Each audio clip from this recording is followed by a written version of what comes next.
Proseguono senza sosta dall'alba le ricerche dell'elicottero scomparso in volo ieri durante una tempesta sull'Appennino tosco-emiliano. Ancora nessun segnale né dal velivolo né dai 7 cellulari delle persone che erano a bordo, tra imprenditori e tecnici, 4 turchi, 2 libanesi, oltre al pilota, il padovano Corrado Levorin, 33 anni, di Polverara.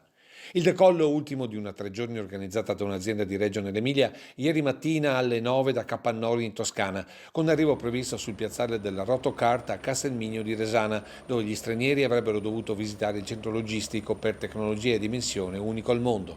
La vostra apprensione è partita ieri intorno alle 10:30 quando non è arrivato questo elicottero. Diciamo verso meno un quarto alle 11, perché era passato un periodo nel quale non aveva quasi più neanche possibilità di essere in volo l'elicottero, perché i consumi dell'elicottero sono grossi, e sapendo qual era il tragitto che dovevano fare, diciamo che eravamo fuori tempo massimo, diciamo.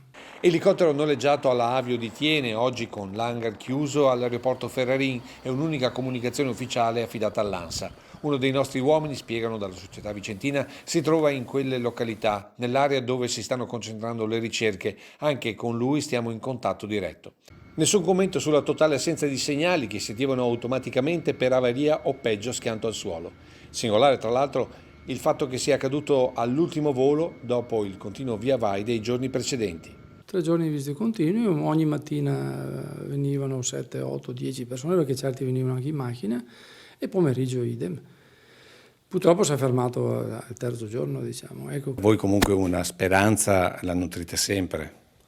Sì, una speranza è l'ultima a morire.